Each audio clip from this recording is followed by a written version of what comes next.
The silk sheets smelled like lavender and lies. I pressed my palm against my mouth, trying to muffle the nervous giggle threatening to escape as I wedged myself further under the massive four-poster bed. Dust tickled my nose. The hardwood floor was cold against my bare knees, and my wedding dress, this ridiculous confection of tulle and lace that had cost more than I made in 6 months waiting tables, bunched awkwardly around my thighs. This was supposed to be funny, a harmless prank to break the ice with Marcus, my new husband. We'd only known each other 4 months after all. Met at the diner where I worked the graveyard shift, him always ordering black coffee and leaving generous tips that kept my electricity on. He was kind, safe, boring maybe, but after 26 years of struggle, boring sounded like paradise. The hotel room was one of those obscenely expensive suites I'd only seen in magazines, all cream-colored furniture and floor-to-ceiling windows overlooking the city. Marcus had insisted on it, even though I'd protested about the cost. "You deserve something beautiful," he'd said, cupping my face with those soft accountant hands that had never known real work. I heard the door click open and bit down harder on my palm, barely containing my laughter. Footsteps echoed across the marble entryway. Heavy footsteps. Deliberate. Something cold slithered down my spine. Those weren't Marcus's shuffling, apologetic steps. These were the footfalls of someone who owned every room they entered, who calculated angles and exits with each stride. Even muffled by the bed skirt hanging inches from my face, I could hear the difference. Feel it. The scent hit me next, not Marcus's drugstore cologne, but something darker, more expensive. Bergamot and leather and something else I couldn't name. Something that made my pulse quicken for reasons that had nothing to do with my stupid prank. "You can come out now." My heart stopped. The voice was deep, textured like smoke over gravel, with an accent I couldn't quite place. Definitely not Marcus. I stayed frozen, hardly breathing, my wedding dress rustling traitorously against the floor. Maybe he was talking to someone else. Maybe. "I can see your reflection in the window glass, under the bed." A pause. Clever hiding spot. Not clever enough. Oh God. Oh God, oh God, oh God. My mind raced through possibilities, each more terrifying than the last. Hotel staff? A thief? But no thief would sound so calm, so utterly in control, and no hotel employee would walk into an occupied honeymoon suite like they owned it. "I'm going to count to 3. If you're not out by then, I'll assume you're a threat that needs to be neutralized. 1. The casualness of that word, neutralized, sent ice through my veins. This wasn't a joke anymore. This wasn't anything close to funny. 2. My body moved before my brain caught up. Survival instinct overriding embarrassment. I scrambled out from under the bed, my dress catching on something and tearing with a sound that seemed obscenely loud in the sudden silence. I emerged on my hands and knees, hair falling in my face, probably looking like some kind of deranged bride from a horror movie. I looked up. The man standing by the window turned, and the city lights behind him created a halo effect that made it hard to see his features clearly, but I could make out enough. Tall, well over 6 feet. Broad shoulders filling out a black suit that probably cost more than my yearly rent. Dark hair styled with casual precision. And even from across the room, even in the dim light, I could feel the weight of his gaze. He studied me with the kind of attention that made my skin prickle. Not leering, not overtly threatening, but thorough, cataloging. Like he was memorizing every detail. The tear in my dress, the dust on my knees, the way my hands trembled slightly as I tried to smooth down my hair. "Wrong room," I managed, my voice coming out smaller than I wanted. I'm on my honeymoon. My husband will be back any second." Something flickered across his face. Not quite amusement, but close. He reached into his jacket, and every muscle in my body tensed, ready to run even though I knew I'd never make it to the door. He pulled out a phone.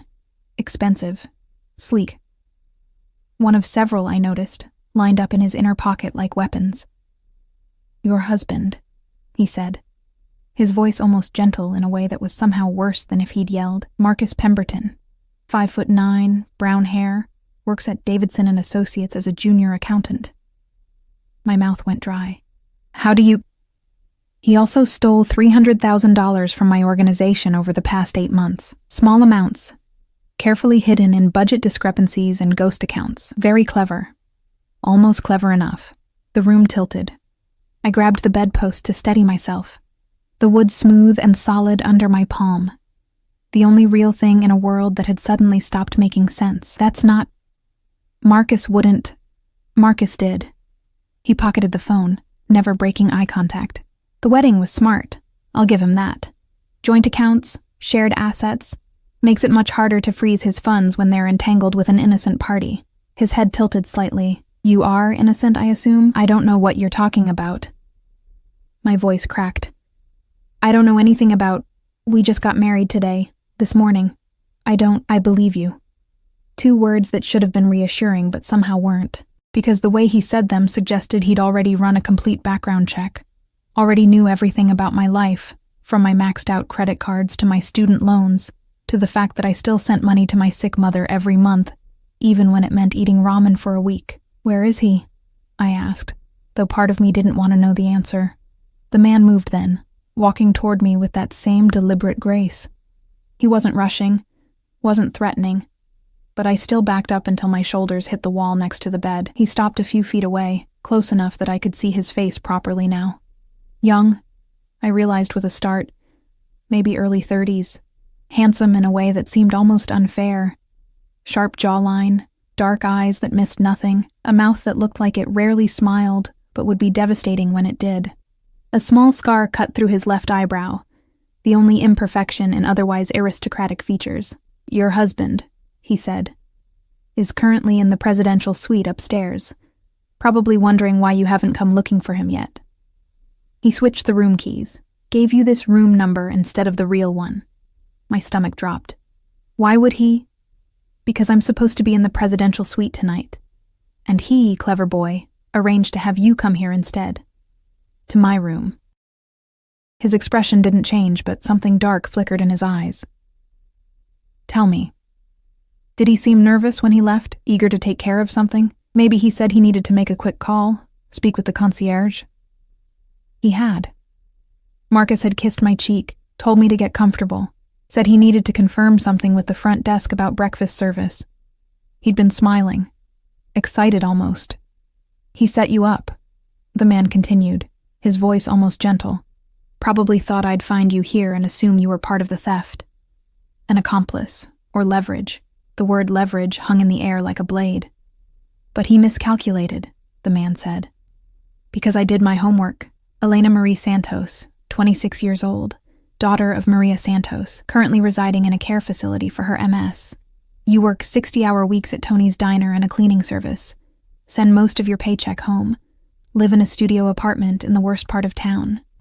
You've never had a parking ticket, never been arrested, never even been late on a payment when you could help it. He paused. You're not the type to steal. You're the type to be stolen from. Heat burned behind my eyes, but I refused to cry. Not in front of this stranger who somehow knew everything, who stood in what was supposed to be my wedding night room, like an avenging angel dressed in Italian wool. Who are you? I whispered. Someone your husband made a very serious mistake crossing. He pulled out his phone again, pressing a button. Dante, presidential suite. Bring him down. The response was immediate, crackling through the speaker. Yes, sir. He ended the call, those dark eyes fixing on me again. You should sit down. I don't want to sit down, but my legs were shaking, and the wall was the only thing keeping me upright. Suit yourself. He moved to the window, hands in his pockets, looking every inch the powerful man he clearly was. When they bring him here, you're going to have a choice to make. What kind of choice? He turned, backlit by the city again, and I could swear the temperature in the room dropped 10 degrees. Whether you're still married to a thief, he said, or a widow. The word hit me like a fist. I opened my mouth, but no sound came out. He used you, he continued, his voice matter of fact. Set you up to take a fall, or at the very least, to distract me. That's not love. That's strategy. And bad strategy at that. You can't just... I found my voice, though it shook. You can't kill someone over money. It's not about the money. For the first time, something hot flashed in his eyes. Real emotion breaking through that controlled surface. It's about respect, trust. The understanding that when you take from certain people, there are consequences. Your husband knew who he was stealing from. He did it anyway.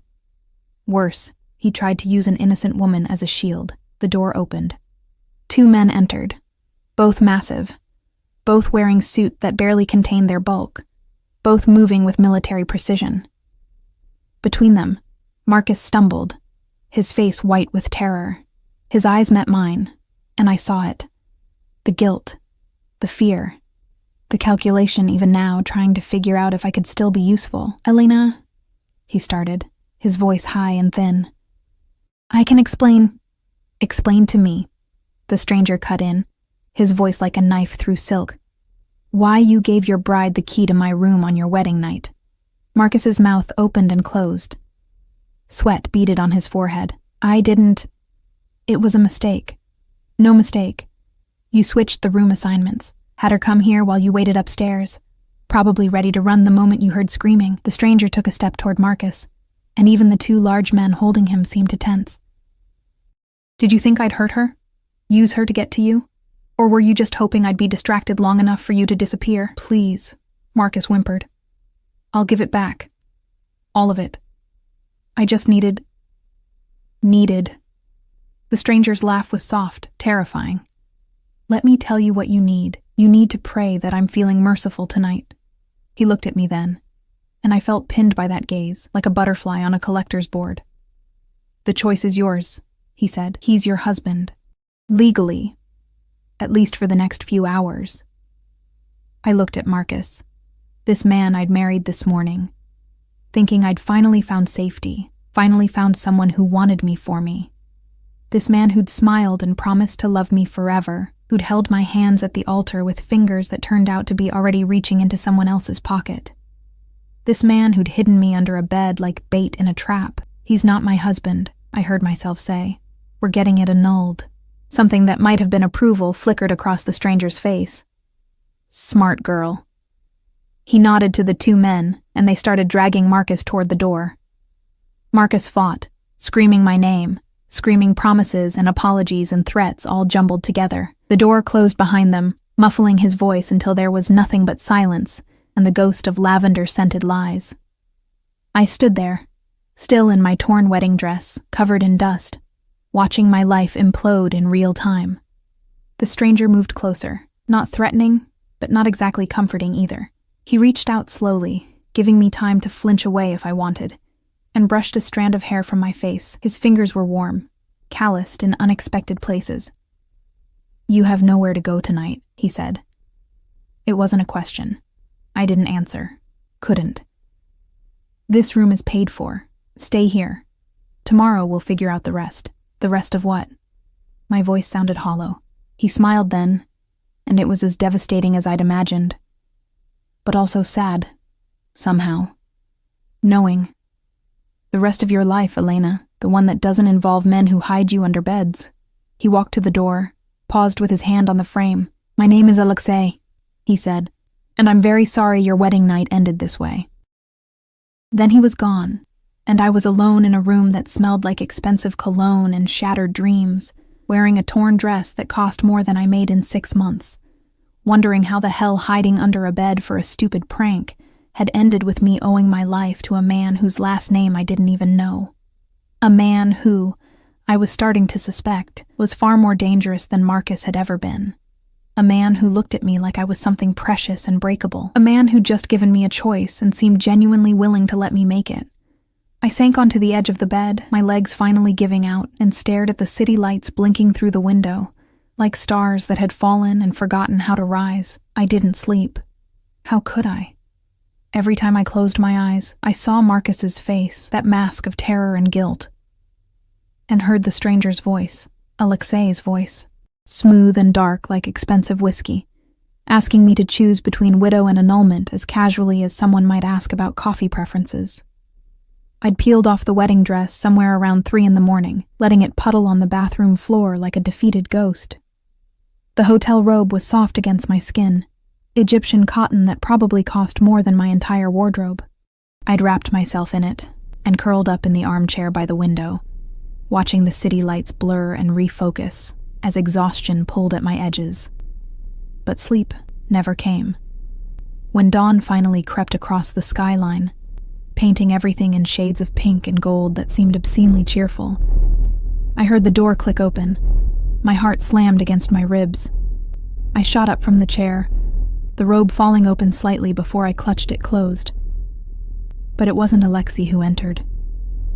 A woman stepped inside, tall, elegant, probably in her 50s, wearing a crisp black pantsuit and carrying several shopping bags with names I recognized from magazine advertisements. Her silver hair was pulled back in a perfect chignon, and her eyes, sharp and assessing, swept over me with the kind of efficiency that missed nothing. "Miss Santos," she said, her accent British and refined. "My name is Catherine. Mr. Volkov sent me to assist you this morning." Volkov. So that was his last name. Russian, I realized. That explained the accent I couldn't place. He'd smoothed most of it away, but it lingered in certain words like a fingerprint. "Assist me with what?" I asked, my voice rough from hours of not speaking. "Getting you settled." Catherine set the bags on the bed with practiced care. "You'll need clothes, toiletries, and proper documentation for the annulment proceedings. Mr. Volkov has arranged everything." I stared at the bags, then at her. "He doesn't even know me. He knows enough." Catherine pulled out a garment bag, unzipping it to reveal a simple but clearly expensive dress. Deep navy, conservative cut, the kind of thing you'd wear to a lawyer's office. "He knows your husband, former husband, left you with nothing but a torn wedding gown and a hotel room you can't afford past checkout time. He knows you have no family in the city, no friends who could take you in on short notice. He knows that I'm pathetic," I finished, bitterness coating my tongue. Catherine's expression softened slightly. "That you're alone. There's a difference." She laid the dress across the bed, smoothing out invisible wrinkles. "Mr. Volkov doesn't tolerate people who prey on the vulnerable. Your husband made you vulnerable. Mr. Volkov is simply correcting the imbalance. Out of the goodness of his heart?" I couldn't keep the skepticism from my voice. "Out of principle." Catherine pulled out shoes next. Low heels, black, practical. "The annulment lawyer will be here at 9. You have an hour to shower and dress. There's breakfast being sent up in 20 minutes. She moved toward the door, then paused, turning back to look at me with something that might have been sympathy. "A word of advice, Miss Santos. Mr. Volkov is many things, dangerous, powerful, unforgiving to his enemies. But he's also fair. If he says he'll help you, he will. Don't mistake his assistance for weakness, and don't run from it out of pride. You'll need it more than you know." Then she was gone, leaving me alone with bags full of clothes I hadn't asked for, and questions I couldn't answer. The lawyer arrived exactly at 9. I'd showered, scrubbing away the previous night until my skin turned pink, and dressed in the navy outfit Catherine had provided. It fit perfectly, which should have been comforting, but instead felt invasive. How did Alexei know my size? How much else did he know? The lawyer was a small, nervous man named Peterson, who kept adjusting his glasses and wouldn't quite meet my eyes. He spread papers across the coffee table, explaining in rapid, clinical terms how the annulment would work. Given the fraudulent nature of the marriage, Mr. Pemberton's deliberate deception and intent to use the union for illegal purposes, this should be straightforward. We're arguing fraud and duress. You'll need to sign here, here, and here. I picked up the pen, my hand hovering over the first signature line. This morning, I'd been married. A wife, Mrs. Elena Pemberton, and now, with 3 signatures, I'd erase it all like it had never happened. "Where is he?" I asked quietly. "Marcus." Peterson's Adam's apple bobbed. "That's not something I'm at liberty to discuss." "Is he alive?" "Miss Santos, is he alive?" Peterson looked toward the door, as if hoping someone would rescue him. He sighed, removing his glasses to clean them, a nervous gesture that told me more than his words would. "Mr. Pemberton is currently in a secured location, assisting Mr. Volkov's organization with recovering the stolen funds. Once the money is returned and certain assurances are made, he'll be released. Released, not killed." Some of the tension in my shoulders eased, though I wasn't entirely sure why I cared. Marcus had used me, betrayed me, literally fed me to a wolf to save his own skin. But some soft, stupid part of me, the part that had said yes when he'd proposed with a pawnshop ring and nervous smile, was relieved he wasn't dead. I signed the papers.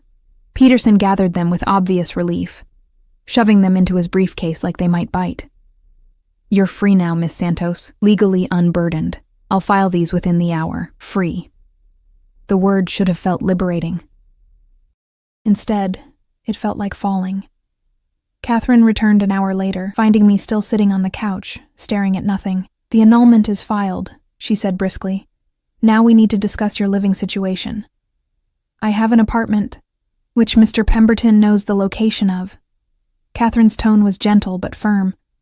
"And which, forgive my bluntness, is not safe even on a good day. Mr. Volkov has arranged alternative accommodation. I can't afford. It's handled. I don't want charity. Then consider it compensation." Catherine sat across from me, her posture perfect, her gaze direct. "Your husband stole from Mr. Volkov's organization. That theft impacted you as well. Your security, your trust, your future. This is restitution, not charity." "Restitution for what? I didn't lose anything that belonged to Alexei." "Didn't you?" Catherine tilted her head. "You lost your wedding night, your marriage, your sense of safety. All because Mr. Pemberton thought he could steal from powerful men without consequence. Mr. Volkov takes responsibility for the collateral damage his world creates. That includes you." I wanted to argue, but exhaustion was winning, and beneath the exhaustion, fear. Because Catherine was right, I couldn't go back to my apartment. If Marcus knew where I lived, others might too. And if Alexei had enemies, if Marcus had made other people angry. "What kind of accommodation?" I asked finally. "A secure apartment in a building Mr. Volkov owns. Good neighborhood doorman, security cameras. You'd have your own space, privacy. No one would bother you there." "For how long?" "As long as you need it." I laughed, the sound bitter and wrong in the elegant hotel room. "Nothing is free. What does he want from me?" Catherine's expression didn't change, but something flickered in her eyes. Understanding, maybe. Or pity. "Mr. Volkov wants to ensure you're safe. That's all. Whether you believe that or not is your choice. But I've worked for him for 12 years, Miss Santos. I've seen him do terrible things to terrible people. I've also seen him move heaven and earth to protect those who don't deserve to suffer." She stood, smoothing her already perfect suit. "The car is downstairs whenever you're ready. Your belongings from your old apartment will be collected and moved to the new location this afternoon. You don't need to go back there. You've thought of everything. Mr. Volkov thinks of everything. I simply execute." She left me with a key card and an address in a part of the city where I'd never been able to afford even window shopping. The car was a black SUV with windows so dark I couldn't see inside. The driver, a massive man with a scar running down his neck, opened the door without speaking. I climbed in, half expecting to find Alexei waiting. The back seat was empty. We drove through morning traffic, the city transforming from the glittering downtown hotels to residential neighborhoods, with tree-lined streets and buildings that screamed old money. The SUV pulled up in front of a pre-war building with an actual doorman who tipped his hat as I approached. The apartment was on the 8th floor. The driver, still silent, escorted me up, unlocked the door, and stepped back without entering. I walked inside and felt my breath catch. It wasn't huge, maybe 1,000 square feet, but it was beautiful. Hardwood floors gleamed in the morning light streaming through tall windows. The furniture was tasteful and comfortable. A plush gray couch, a dining table that sat 4, a kitchen with actual counter space and appliances that looked newer than anything I'd ever owned. Through an open door, I could see a bedroom with a queen-sized bed already made with crisp white linens. On the kitchen counter sat a vase of fresh flowers, white roses, and a note in elegant handwriting, "Welcome home." A home. As if this could ever be home, as if I belonged in a place like this, with its crown molding and its view of the park, and its silence that wasn't punctuated by sirens or shouting neighbors, or the constant drip of a bathroom faucet I couldn't afford to fix. I walked to the window, pressing my palm against the cool glass. 8 floors below, people moved through their lives, jogging, walking dogs, pushing strollers. Normal people with normal problems. I wasn't one of them anymore. I'd crossed some invisible line last night, from my world into Alexei's, and I had no idea how to cross back. A knock on the door made me jump. I opened it to find a young woman holding several boxes. "Delivery for Miss Santos," she said cheerfully. "Your personal items from your previous residence." My entire life, packed into 4 cardboard boxes. It should have been depressing, but instead it felt like proof that I'd existed before last night, that I'd built something, even if it was small and fragile and ultimately temporary. I spent the afternoon unpacking, hanging my threadbare clothes in a closet designed for designer gowns, arranging my battered books on pristine shelves, setting up my ancient laptop on a desk that deserved something better. The contrast was almost funny, almost. Evening crept in, painting the apartment in shades of amber and shadow. I'd just finished organizing the kitchen, my mismatched mugs looking ridiculous in the custom cabinets, when another knock came. This time, when I opened the door, Alexei stood there. He'd changed from last night's formal suit to dark jeans and a black Henley that somehow made him look more dangerous, not less. His hair was slightly disheveled, like he'd been running his hands through it. Those dark eyes met mine, and I felt that same jolt of recognition, of something primal and terrifying. "May I come in?" he asked. I should have said no, should have thanked him politely and closed the door, maintained some kind of boundary between his world and whatever was left of mine. Instead, I stepped back and let him enter. He moved through the apartment with the same deliberate grace I remembered, taking in the details, my boxes, my books, the way I'd tried to make this space mine even though it would never truly be. "You settled in," he observed. "You didn't leave me much choice." "You always have a choice, Elena." He turned to face me, and the way he said my name, soft, careful, like it was something precious, made my stomach flip. "You could have refused the apartment, gone back to your place, told me to leave you alone, and would you have? Left me alone?"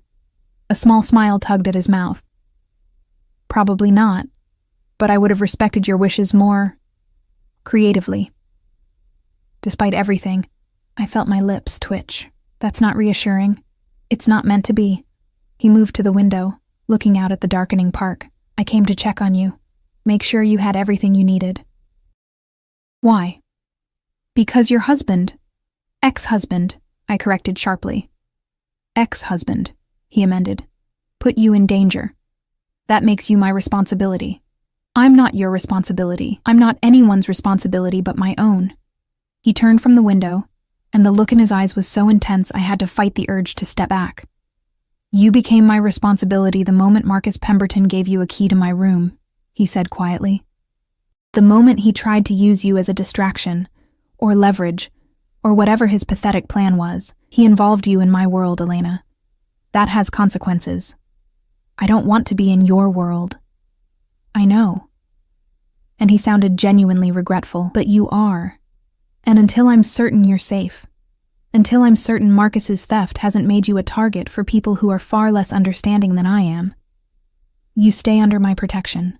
What if I leave? Just pack up and go to another city?" "I'd follow you." The certainty in his voice should have been terrifying. It was terrifying, but it was also something else, something I didn't want to examine too closely. "You can't just decide to protect me," I said, hearing the frustration in my own voice. "You can't just insert yourself into my life because you feel guilty, or responsible, or whatever this is. Watch me." We stood there, the air between us crackling with tension and unspoken things. The rational part of my brain screamed at me to run, to get as far from this beautiful, dangerous man as possible. But another part, a part I didn't recognize, didn't trust, wanted to step closer, to test the boundaries of whatever this was. Alexei's phone buzzed. He glanced at it, his expression darkening. "I have to go," he said. "Business." The kind that ends with people in secured locations?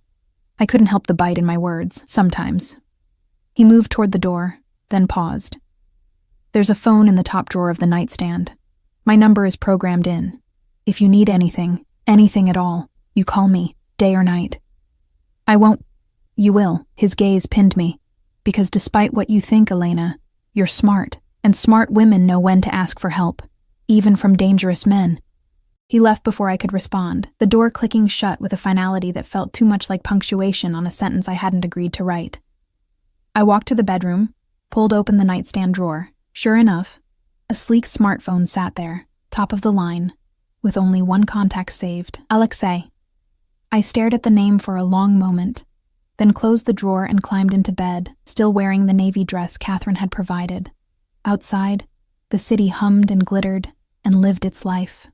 And somewhere in it, Alexei Volkov was conducting business I didn't want to imagine, protecting me from threats I couldn't see, weaving me deeper into a world I'd stumbled into by hiding under a bed, on what should have been the happiest night of my life. I fell asleep with white roses perfuming the air and questions I couldn't answer circling my mind like vultures. 3 days passed in strange, suspended animation. I went to work at the diner, took the subway like always, tied on my apron, poured coffee and forced smiles for customers who never really saw me. But everything felt different now, like I was watching my own life through glass. Tony, my boss, asked if I was okay. I told him I'd had the flu. He believed me because why wouldn't he? Nobody expects their waitress to say, "Actually, my husband tried to feed me to the Mafia on our wedding night." The apartment felt like a museum I was visiting. Too clean, too perfect, too much like someone else's life. I'd wake up in that enormous bed and forget where I was for a split second, my heart racing until the expensive sheets and the view of the park reminded me. This was real.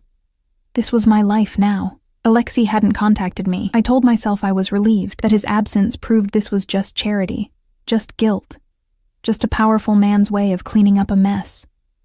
But I caught myself checking the phone in the nightstand drawer more times than I wanted to admit, seeing that single contact and feeling something twist in my chest. On the 4th day, Catherine appeared at the diner during my lunch shift.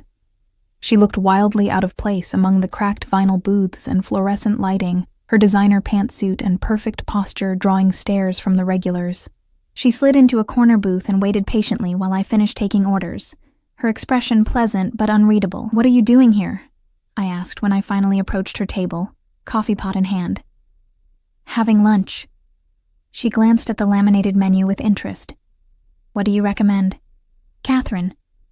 "The meatloaf, please, and coffee, black." She folded the menu and handed it to me. "Join me when you can. We need to talk." 20 minutes later, during my break, I slid into the booth across from her. She'd barely touched the meatloaf, but her coffee cup was empty. I refilled it automatically, my hands steady from years of practice. "Mr. Volkov would like to see you," she said without preamble. My stomach dropped. "Why?" "He didn't share his reasons with me." Catherine added cream to her coffee with precise movements, "But he asked me to invite you to dinner tonight. 7 o'clock. A restaurant called Luminare. Do you know it?" I almost laughed. Luminare was the kind of place I'd only seen in movies, the kind where reservations required months of waiting and entrees cost more than my weekly paycheck. "I can't afford—" "You're his guest." Catherine pulled out a small card, sliding it across the table. "The address. A car will pick you up at 6:30. What if I say no? Then I'll tell him you declined, and he'll likely show up at your apartment instead." She took a sip of coffee, her gaze steady over the rim. "Mr. Volkov isn't accustomed to being refused, Miss Santos. But he'll respect your choice. He'll just be persistent about it." I picked up the card, the heavy cardstock smooth between my fingers. "Is this a date?" "It's dinner." Catherine's expression softened slightly.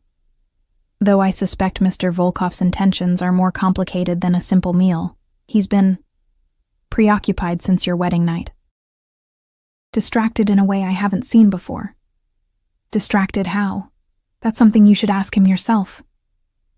She stood, leaving cash on the table. Far too much for a barely touched meatloaf. "Wear something comfortable. And Elena? Don't overthink this. Sometimes dinner is just dinner." But the look in her eyes said she didn't believe that any more than I did. At 6:15, I stood in front of my closet in my underwear, staring at my pathetic collection of clothes. Everything I owned was wrong, too cheap, too worn, too obviously from discount stores and clearance racks. The navy dress Catherine had given me for the lawyer meeting was my nicest option, but I'd already worn it. Did that matter? Would Alexei notice? Why did I care if he noticed? I was still debating when my phone buzzed. Not the one in the drawer, but my actual phone. A text from an unknown number. Catherine mentioned you might need assistance. Check your closet. My heart hammering, I opened the closet door wider. There, hanging in a garment bag I definitely hadn't put there, was a dress. I unzipped the bag with shaking hands. The dress was midnight blue, almost black, made from fabric so soft it felt like water sliding through my fingers. Simple cut, elegant lines, nothing too revealing but undeniably sophisticated. Shoes sat in a box below, heels higher than I usually wore but not impossible. And underneath, wrapped in tissue paper, a set of delicate gold jewelry. The price tags were gone, but I knew without checking that this outfit cost more than I made in several months. I should have been angry. Should have texted back something sharp about boundaries and presumption and not wanting to be dressed like a doll. But my fingers were already reaching for the dress, pulling it from the bag, holding it against my body as I turned toward the mirror.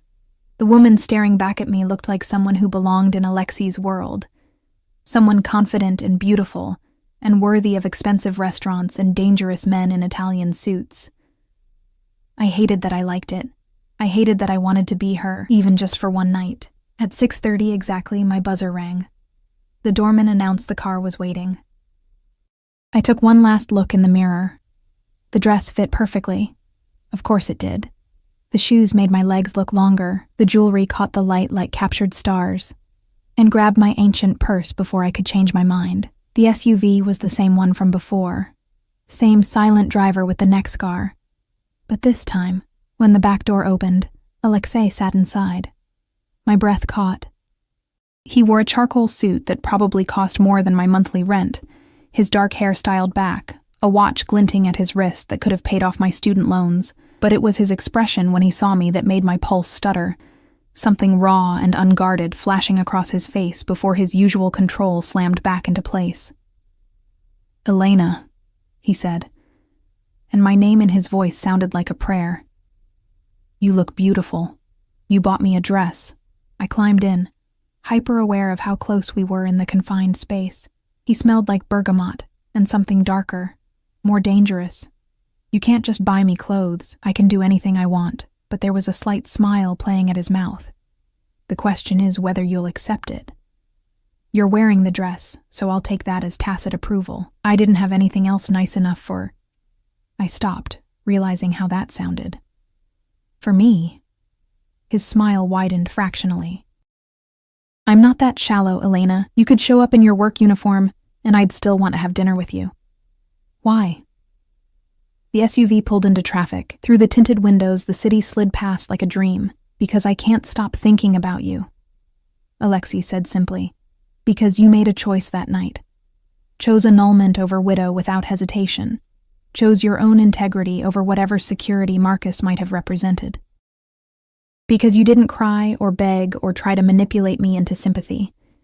You just stood there in your torn wedding dress covered in dust and made a decision." He turned to look at me fully. "I've met very few people who can do that when their world is falling apart. You held a man's life in your hands and made me choose. That's not exactly fair." "No," he agreed. "But it was honest. I don't lie, Elena, not to people I respect. I told you the truth about Marcus, about the consequences of his actions, and I let you decide how you wanted to proceed. Most people in my position would have just made the decision for you. And you're better than most people. I'm worse than most people in almost every way." His voice was matter-of-fact, no false modesty. "But I don't pretend otherwise. That's the difference." The SUV stopped in front of Luminare. The driver opened my door, and Alexei's hand was there, helping me out. His palm was warm, calloused in places that suggested he did more than sign papers and make phone calls. The restaurant was even more intimidating than I'd imagined. All soaring ceilings and crystal chandeliers, well-dressed people speaking in hushed voices, waiters gliding between tables like silent ghosts. The maitre d' recognized Alexei immediately, his professional expression warming into something approaching genuine pleasure. "Mr. Volkov, your table is ready." We were led to a private corner booth, secluded but with a perfect view of the entire restaurant. I noticed Alexei positioned himself, so his back was to the wall, so he could see all the entrances and exits. Old habits, I supposed, or current necessities. Wine? He asked, as we settled into seats that felt like butter-soft clouds. I don't know anything about wine. Then I'll order for both of us. He spoke briefly to the sommelier in what sounded like French, then turned his attention back to me, those dark eyes focused with an intensity that made me feel like the only person in the room. Tell me about your mother. The question caught me off guard. Why? Because she's important to you. Because you work yourself to exhaustion to pay for her care. Because I want to know you, Elena. And that seems like a good place to start. So I told him. About my mother's diagnosis 7 years ago. The gradual deterioration. The care facility that cost most of my income. About how she'd raised me alone after my father disappeared when I was 3. Worked 2 jobs to keep us fed. Taught me that hard work and honesty were the only currencies that mattered. She sounds formidable, Alexei said when I finished. She is. I corrected myself quickly. Some days are better than others. When did you last visit her? 2 weeks ago.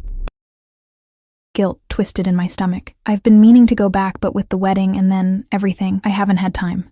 We'll go tomorrow. I blinked. What? To visit your mother. I'll arrange it. He said it like it was decided, like my agreement was assumed. You can't just... I don't need you to. I know you don't need me to. His voice was gentle but firm. But your mother hasn't met your husband. Doesn't know about the annulment. You'll need to explain it to her, and that will be difficult. I'm offering to be there, if you want the support. Something in my chest cracked. Why would you do that? Because you shouldn't have to face that alone. He leaned back as the wine arrived, waiting while the sommelier poured and retreated. Because Marcus put you in an impossible position, and cleaning up his mess includes making sure you have what you need. Even if what you need is someone to sit quietly in a room while you talk to your mother. I picked up my wine glass just to have something to do with my hands. You're very good at this. At what? Making kindness sound like obligation. Like you're just fixing a problem instead of actually caring. His expression shifted, something vulnerable flickering across his features. Maybe I'm not good at showing I care any other way. The waiter appeared before I could respond, and we ordered. Alexei asking my preferences, adapting his choices to accommodate mine, treating the whole interaction like a negotiation where my comfort was the primary goal. It was strange and intoxicating and terrifying all at once. Tell me about you, I said when we were alone again. It's only fair. What do you want to know? Everything. Nothing. I don't know. I took a sip of wine. It was delicious, smooth and rich in ways I didn't have words for. Start with why you do what you do. You mean, why am I a criminal? His mouth quirked. You can say it, Elena. I won't be offended by honesty. Fine. Why are you a criminal? He considered this, swirling his wine thoughtfully. Family business. My father ran the organization before me, his father before him. I was raised for this, trained from childhood to take over, to lead, to make the hard decisions that keep our people safe and our enemies afraid. He paused. I could tell you I didn't have a choice, that it was my destiny or my duty. But that would be a lie. I chose this. I'm good at it. And despite the moral complications, I believe what I do serves a purpose. What purpose? Order. Structure. Protection for people who have no other options. He met my gaze steadily. The world isn't as simple as legal versus illegal, Elena. There are people who fall through the cracks, who can't rely on police or government or any official system. I provide for them. In exchange, they're loyal. They follow rules. And yes, I profit from it. But it's not chaos. It's not random violence. It's organized, contained, purposeful. You're justifying it. I'm explaining it. Whether you agree is up to you. Our food arrived. Beautifully plated dishes that looked like art. I picked up my fork, suddenly nervous. I'm not judging you, I said quietly. I don't have that right. You saved me from Marcus, gave me a safe place to live. I just want to understand. Then ask. Anything you want to know. So I did.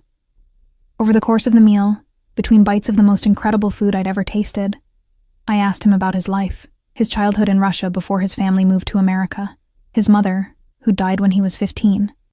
His rise through the organization, the first time he'd had to make a truly terrible choice, the weight of power and responsibility. He answered everything honestly, brutally so at times, didn't sugarcoat or romanticize. And somehow, that honesty made him more human, not less. "Your turn," he said as dessert arrived, something chocolate and decadent that probably had a French name I couldn't pronounce. "What did you want to be before life got in the way?" "A teacher." The answer came automatically. English literature.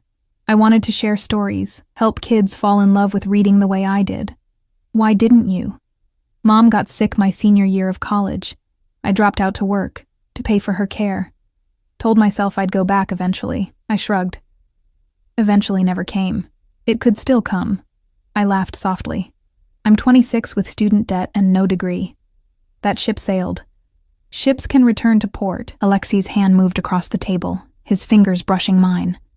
The touch was electric, sending sparks up my arm. You could go back.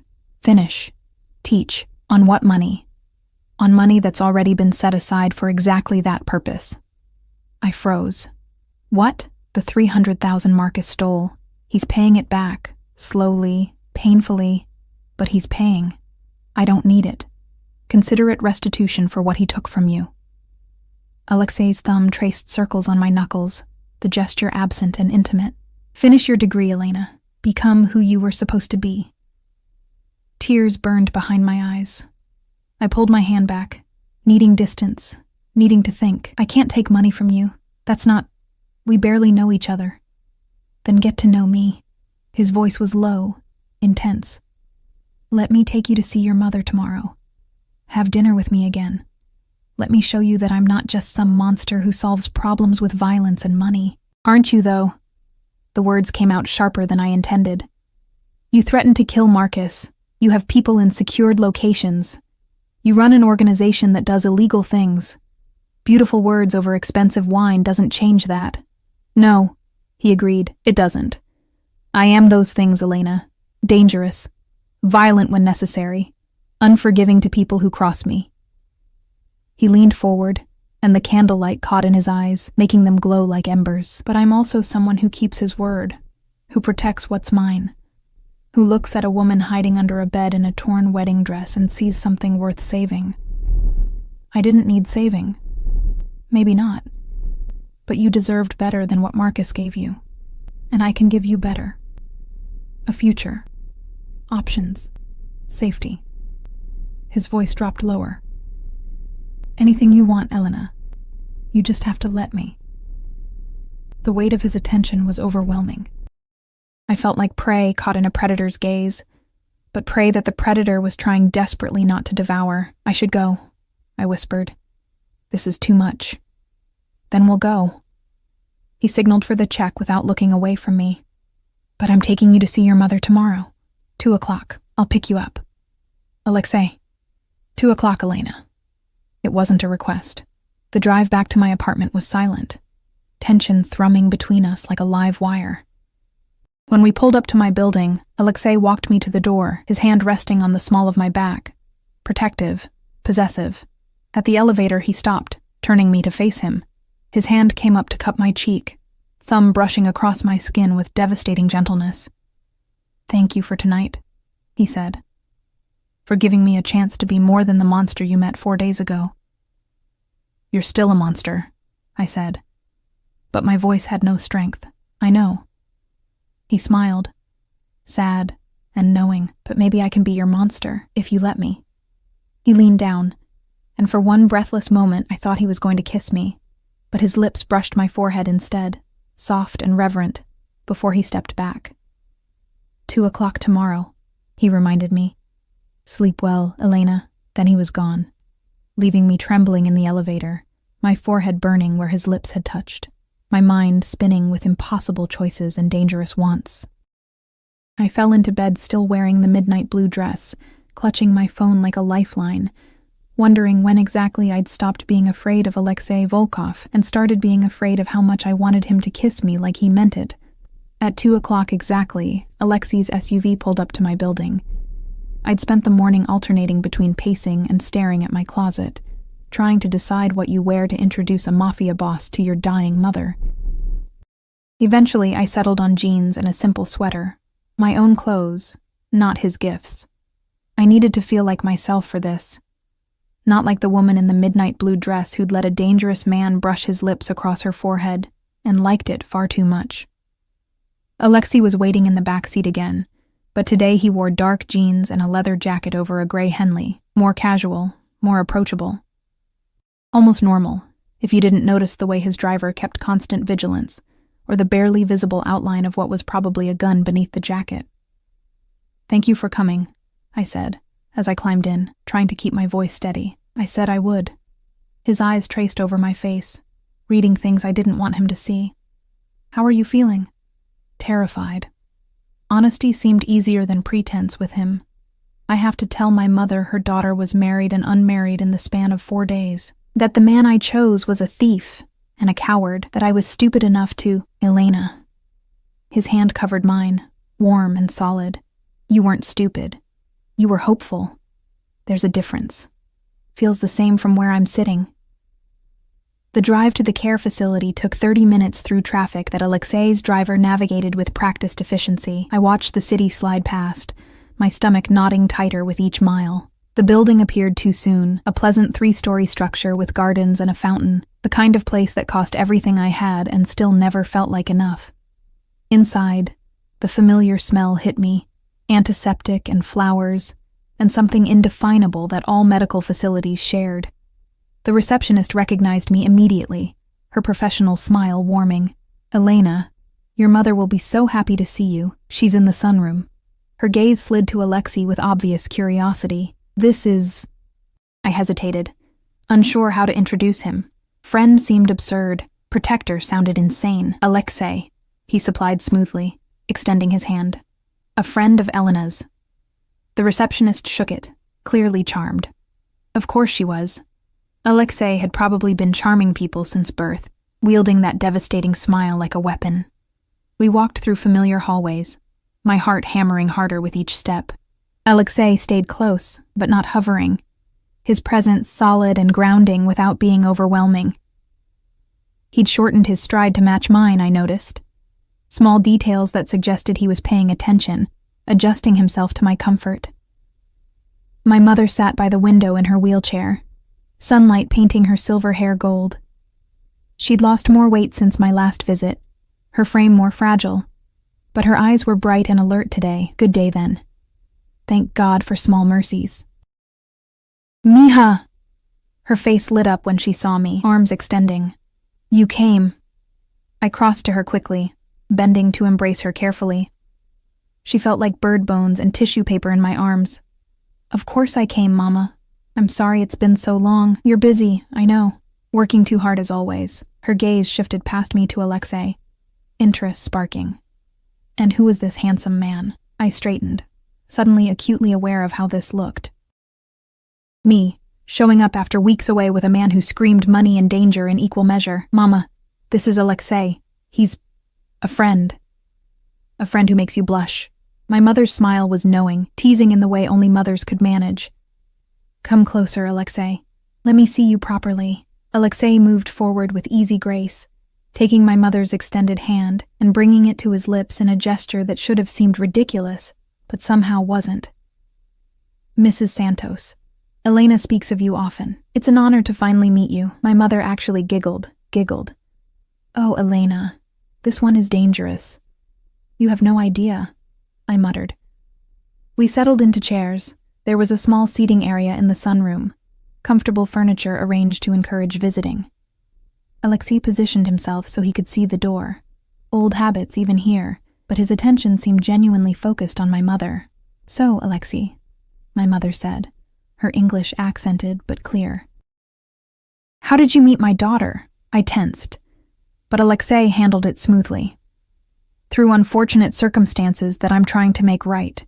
Elena found herself in a difficult situation, and I was in a position to help." "What kind of situation?" "Mama," I started, but Alexei's hand found mine, squeezing gently. "It's all right." He looked at my mother with unexpected softness. Mrs. Santos.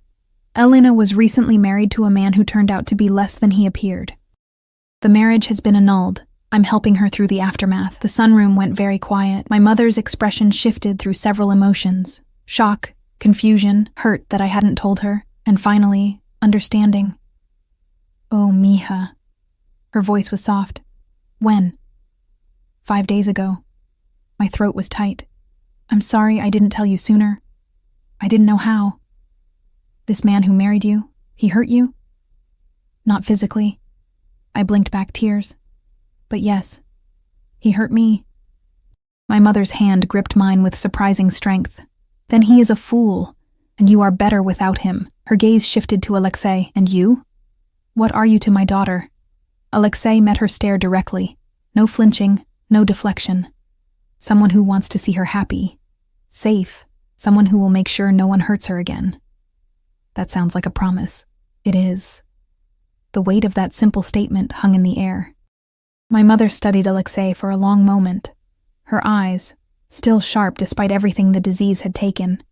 Reading him in that way mothers could. You're not like other men Elena has known, she said finally. No, ma'am, I'm not. You're dangerous. Yes, but not to her. Never to her. My mother nodded slowly, seeming satisfied with something I couldn't quite name. Then I trust you to keep that promise, Alexei. My daughter has been alone too long, trying to carry everything herself. She needs someone strong enough to stand beside her. Mama, please. My face was burning. This isn't... We're not... Not yet, my mother said with certainty that made my stomach flip. But you will be. I can see it. Alexei's thumb traced circles on my knuckles, and I realized we were still holding hands. When had that happened? When had his touch become something I didn't question? We spent the next hour talking, my mother telling embarrassing childhood stories while Alexei listened with genuine interest, occasionally asking questions that showed he was actually paying attention. He was good with her, patient and respectful, never condescending despite her halting English and occasional confusion when the disease clouded her thoughts. At one point, a nurse came to take my mother for her afternoon medication. While she was gone, I stood at the window, staring out at the gardens without really seeing them. She likes you, I said quietly. I like her. Alexei moved to stand beside me, close enough that I could feel his warmth. She's strong. Like her daughter. She's dying. We're all dying, Elena. Some of us just have better estimates of when. His reflection in the window showed his serious expression. But she's not gone yet. And while she's here, she deserves to see you happy. Does she know how much you sacrifice for her care? No. And she's not going to. I turned to face him. She'd feel guilty. Try to refuse treatment. I won't do that to her. Even though it's destroying you? Working yourself to exhaustion, living in poverty to afford this place? It's not poverty. It's just less than others have. I crossed my arms defensively, and she's my mother. This is what you do for family. I know. His hand came up to brush hair from my face, the gesture becoming familiar. But you don't have to do it alone anymore. The money Marcus stole. Let me give it to you. Pay off this facility for the next 5 years. Give yourself breathing room. I can't. You can. You just won't let yourself. His voice was gentle but firm. Pride is admirable, Elena, but it's also a cage. And you've been locked in that cage so long you've forgotten what freedom feels like. Freedom from what? Constant worry. Constant struggle. The weight of being responsible for everything and everyone with no one being responsible for you. He stepped closer, and suddenly the space between us felt charged.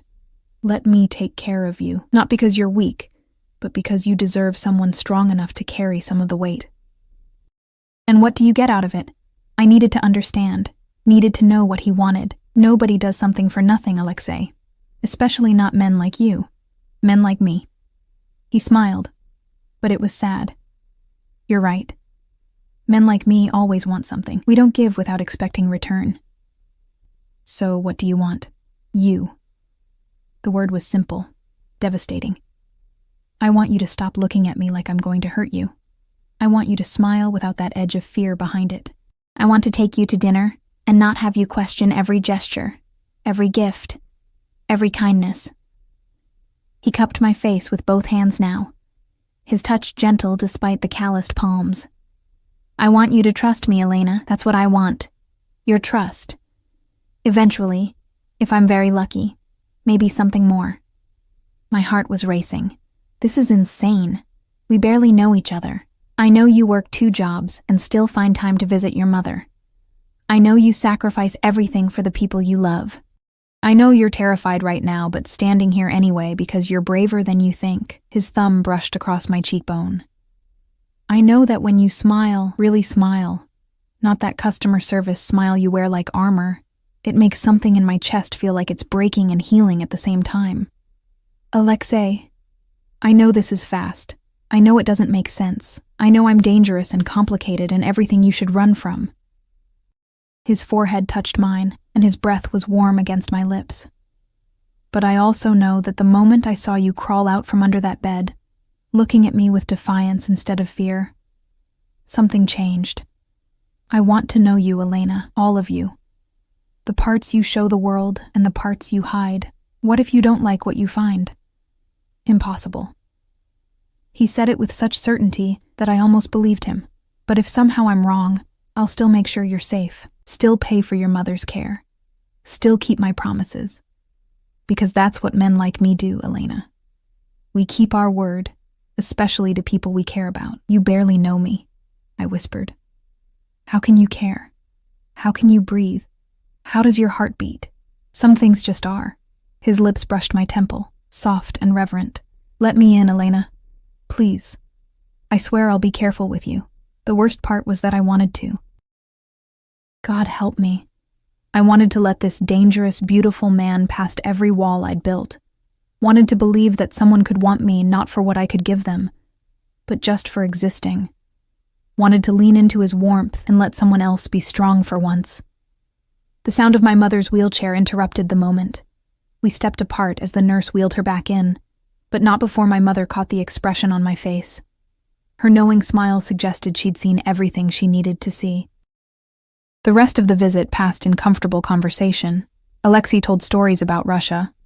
Carefully edited, I was sure, to remove anything too criminal that made my mother laugh. He asked about her childhood in Mexico, listened to her rambling anecdotes with genuine interest, treated her like she was someone important, instead of just another patient in a care facility. When it was time to leave, my mother hugged me tightly. This one, she whispered in Spanish against my ear.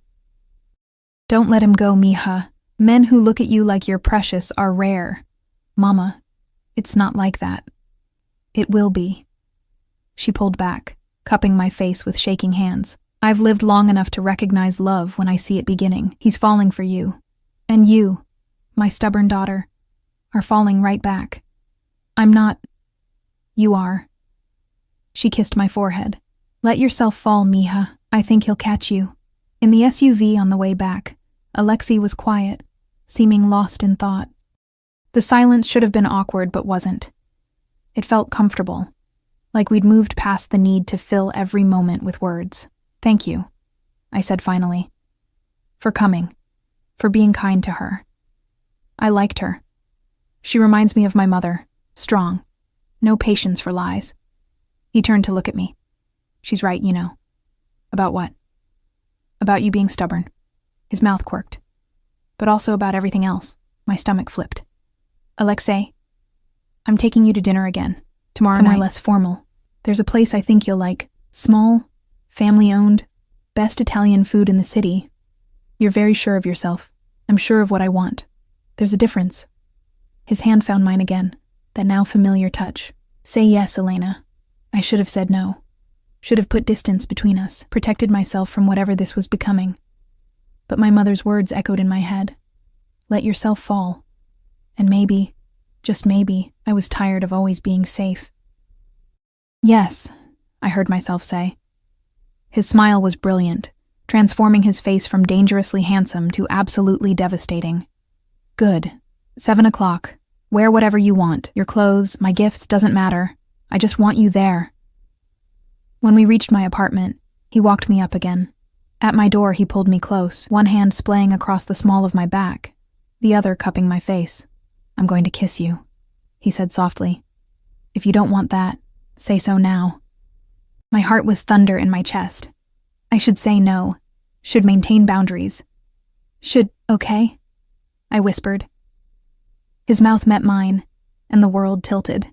The kiss was gentle at first, almost tentative, like he was afraid I might break, but when I made a small sound and pressed closer, something shifted.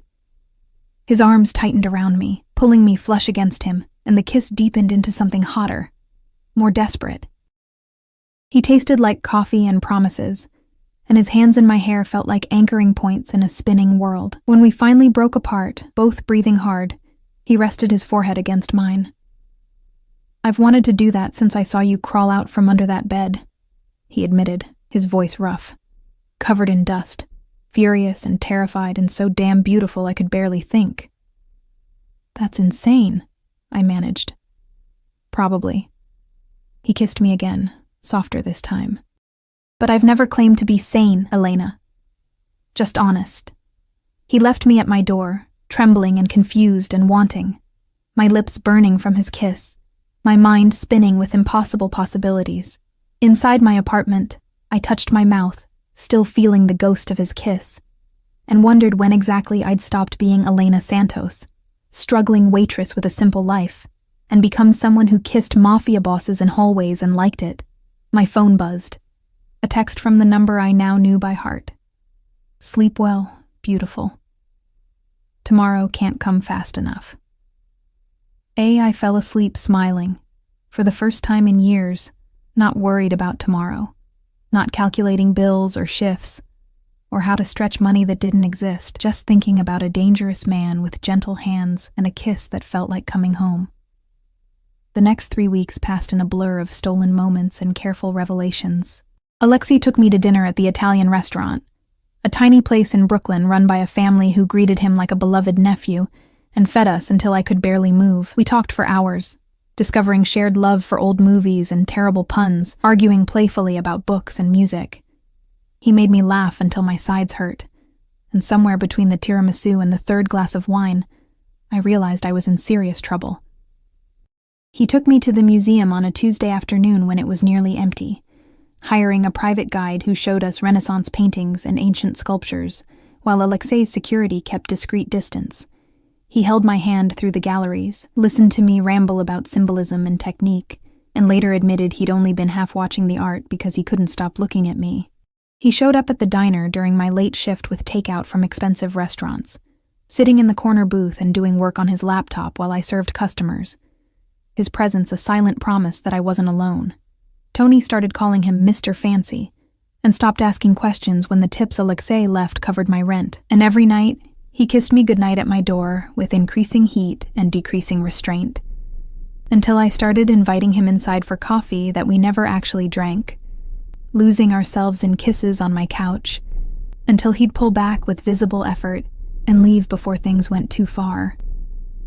"I want to do this right," he'd say, breathing hard, his hair disheveled from my fingers. "You deserve to be courted properly, not rushed." It was old-fashioned and ridiculous, and made me fall harder. But there were darker moments, too. Nights when his phone would ring and his expression would shudder, become the dangerous man I'd first met.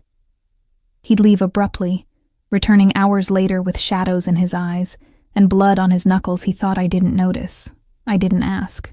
Wasn't sure I wanted to know. But the evidence of his world was always there, lurking beneath the surface of our careful intimacy. The security that followed us everywhere, the deference he received from strangers, the carefully blank spaces in conversation when I asked about his work. On a rainy Thursday evening, 3 weeks and 2 days after that first dinner, everything changed. I was closing at the diner, late shift, just me and Tony cleaning up, when the door chimed. I looked up from wiping tables, ready to say we were closed, and felt my blood freeze. Marcus stood in the doorway, soaked from the rain, looking haggard and desperate. He'd lost weight, his suit hanging wrong, dark circles under his eyes making him look 10 years older than the man I'd married. "Elena," he said, his voice cracking. "Please, I need to talk to you." Tony moved immediately, positioning himself between us. You need to leave, buddy. It's okay, Tony. I surprised myself with how steady my voice was. Give us a minute?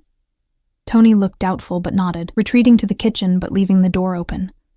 I could feel him watching, ready to intervene. Marcus moved closer, and I saw the trembling in his hands, the fear radiating from him like heat. You look terrible, I said flatly. I am terrible. He laughed, the sound broken. Everything you think about me, everything Volkov told you, it's all true. I'm a coward and a thief, and I used you in the worst way possible. Why are you here, Marcus? To apologize, to warn you. He ran shaking hands through his hair. Elena, you need to get away from Alexei Volkov. He's dangerous. I know what he is.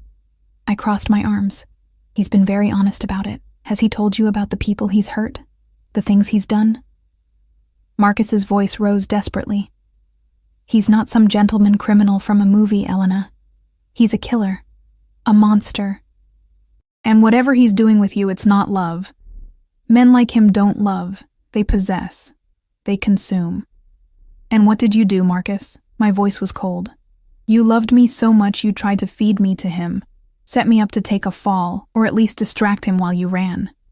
That's your version of love? I was desperate. I made a mistake. You made a choice. You chose to steal from dangerous people. Chose to marry me knowing what might happen. Chose to give me a key to his room and hope for the best. I stepped closer, and he actually flinched. Alexei gave me choices. You gave me lies. So don't stand there and lecture me about monsters when you're the one who threw me to the wolves. He's using you. No. The certainty in my voice surprised me. He's protecting me. There's a difference. For now. Marcus's eyes were wild. But what happens when he gets bored? When you stop being interesting? When some other woman catches his eye?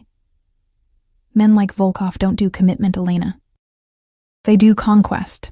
And you're just... He never finished the sentence. The diner door opened again, and Alexei walked in with two of his security.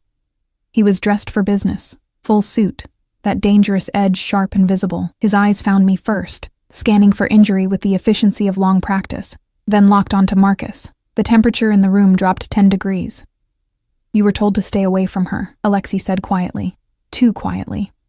The kind of quiet that preceded violence. Marcus went white. I just wanted to... You wanted to poison her against me. Make her afraid, convince her I'm the villain in this story. Alexei moved forward with that predatory grace, and Marcus backed up until he hit a table. But here's the thing, Marcus. Elena is smart. She knows exactly what I am, and she's choosing to stay anyway. That must kill you. She doesn't know. I know everything. I found my voice, surprised by its strength. He's told me, shown me. I know he's dangerous. I know what his world is, and I'm still here. Alexei's expression softened when he looked at me, just for a moment, before turning back to Marcus. You've repaid 80% of what you stole. The remaining 60,000 will be forgiven on one condition. Marcus's eyes widened with desperate hope. Anything. You disappear, leave the city, change your name if you want, but you never contact Elena again. Never come near her. Never speak about her. Never even think about her if you can help it. Alexei's voice was soft steel. Because if I find out you violated this agreement, if I hear your voice on her phone, see your name in her inbox, catch even a whisper that you've tried to reach her, I will forget my current generosity. Do we understand each other? Marcus nodded frantically. Yes. Yes, I understand. Good.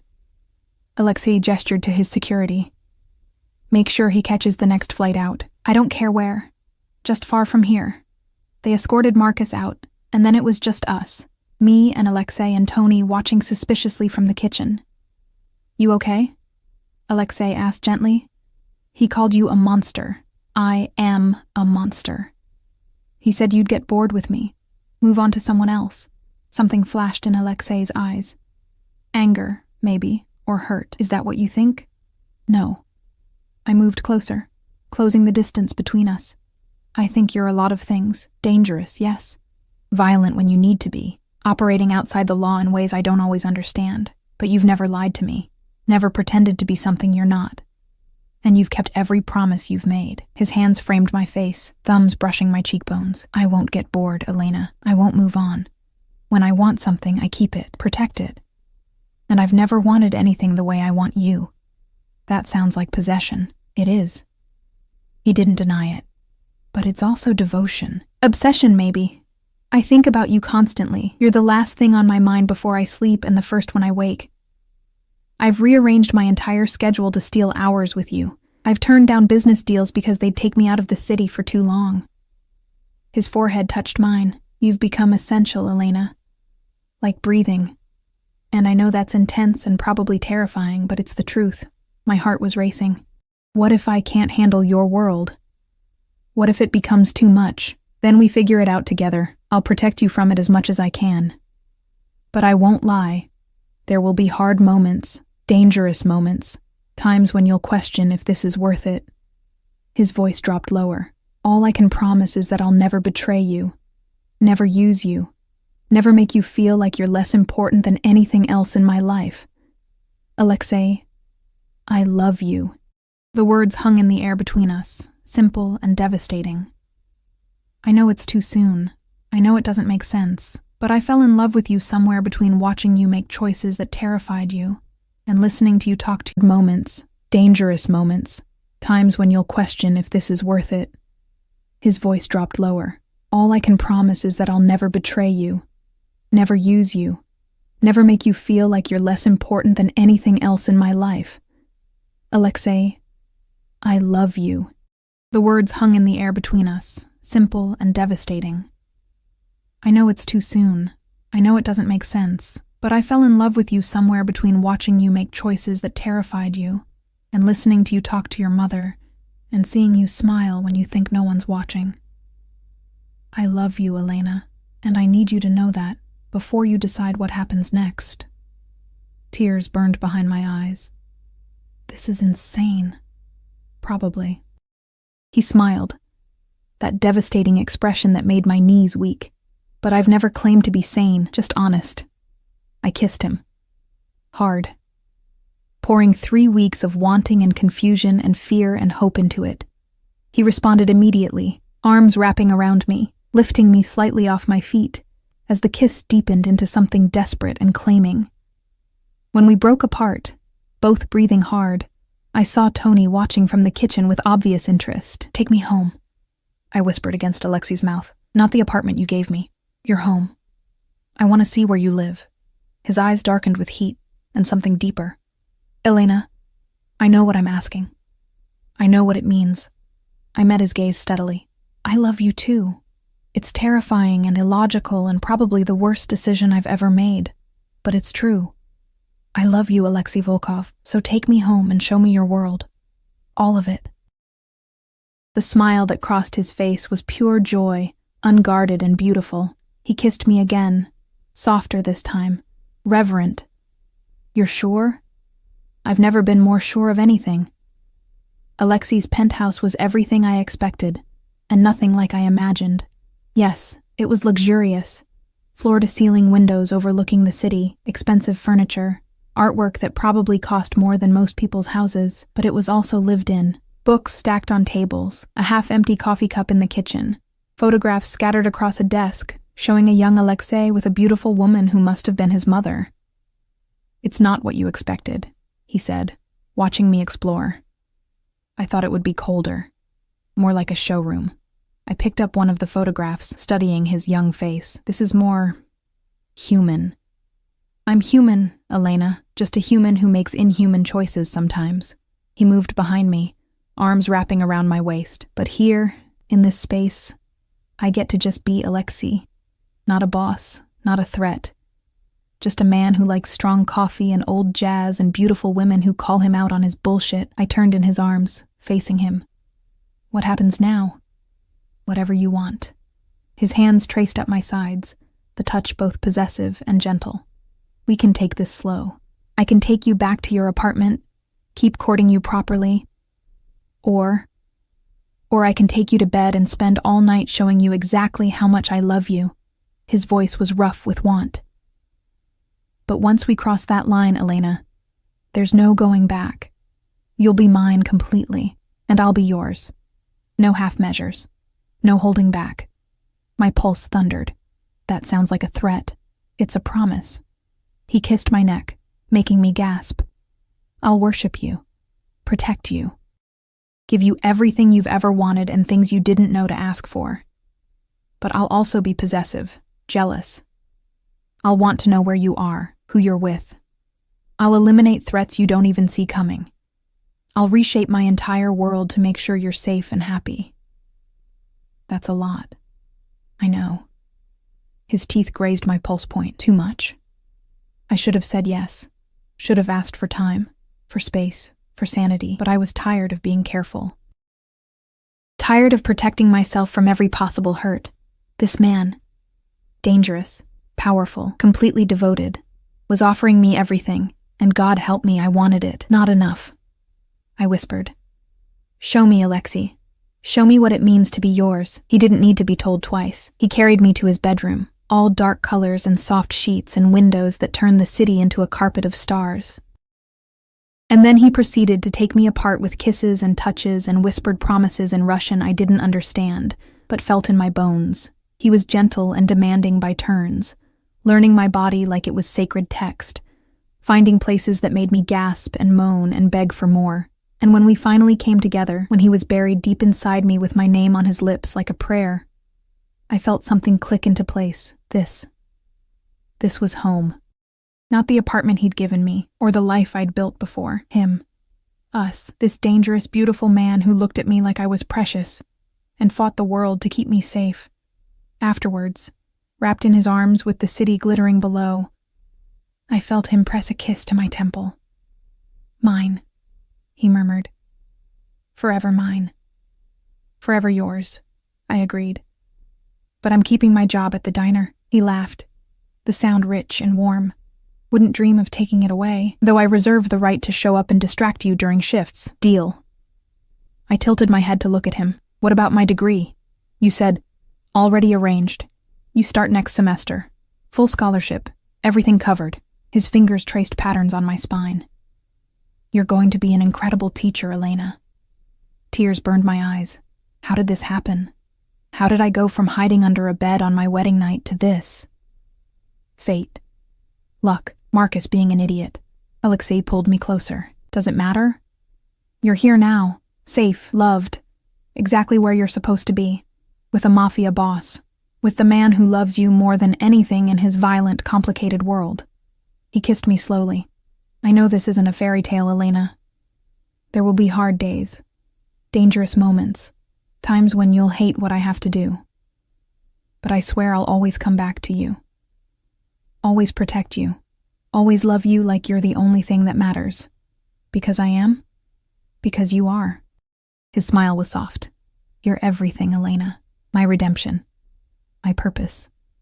My home. I kissed him, pouring every ounce of love and trust and terrified hope into it.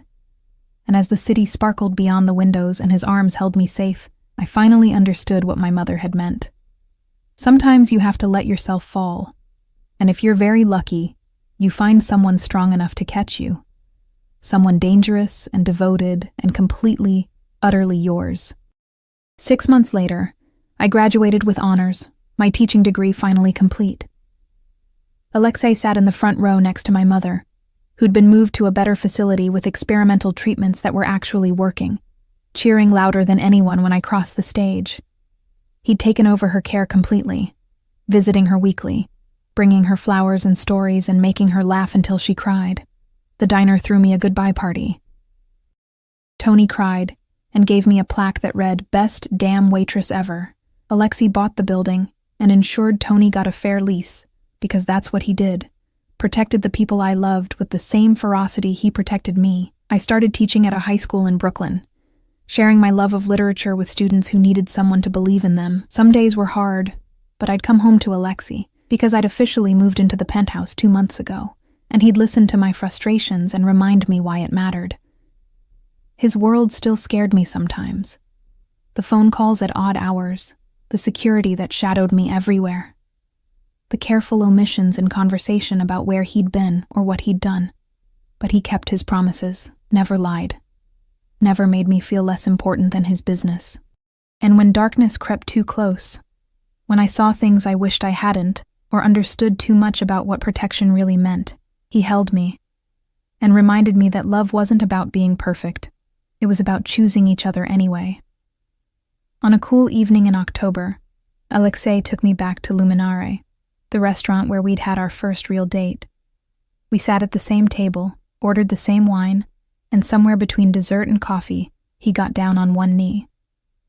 The ring was perfect, a sapphire surrounded by diamonds, unique and beautiful and completely unlike the pawnshop band Marcus had offered. "Elena Santos," Alexei said, his voice steady despite the emotion in his eyes. "You crawled out from under a bed and into my life, and nothing has been the same since. You've made me better, softer, human in ways I'd forgotten. I know I'm not easy. I know my world is complicated and dangerous, but I love you more than I knew it was possible to love someone. Marry me. Not for security or safety or any practical reason. Marry me because you love me back, because you want to build a life with a man who will spend every day trying to deserve you." I was crying. Didn't care. Yes. God, yes. He slipped the ring on my finger, stood, and kissed me like we weren't in a public restaurant with people watching. Kissed me like I was air and he'd been drowning. "I'll do it right this time," he promised against my lips. "Big wedding, your mother walking you down the aisle, everything you deserve. I just want you," I whispered back. "Everything else is just decoration." We were married 3 months later in a small ceremony at the care facility so my mother could attend. She cried through the whole thing, radiant in her wheelchair, telling anyone who'd listen that she'd known from the start we were meant to be. Alexei's family flew in from Russia, cousins and associates and people I was probably better off not knowing too much about. But they were kind to me, respectful, welcoming me into a world I was still learning to navigate. And when Alexei said his vows, promising to love, protect, cherish, and sometimes protect me from himself, I knew with absolute certainty that this was right. Not safe, not simple, not anything like the life I'd imagined when I'd hidden under that bed on my first wedding night, but real, true, built on honesty and choice and love that was equal parts terrifying and transcendent. As we danced at the reception, held at a venue Alexei had rented entirely, with security disguised as guests and celebration that lasted until dawn, I rested my head on his chest and listened to his heartbeat. "No regrets?" He murmured into my hair. "Only one," I said, smiling up at him. His expression flickered with concern. "What?" "That I didn't crawl out from under that bed sooner." I pulled him down for a kiss. Could have saved us both some time. His laugh was everything, joy and relief and love so fierce it stole my breath. "I'd have waited forever, Elena Volkov," he said. "You're worth every second." And as the music swirled around us and the city glittered beyond the windows, and my dangerous, devoted husband held me like I was something precious, I finally understood. Sometimes the wrong room leads you exactly where you're meant to be. Sometimes monsters are just men who love too fiercely, and sometimes hiding under a bed on your wedding night is the beginning of the greatest love story you'll ever live. Mine started with lavender-scented lies and a stranger's dark eyes. It became truth and devotion, and a love that nothing, not danger, not doubt, not even my own fear, could ever take away. Forever his. Forever mine.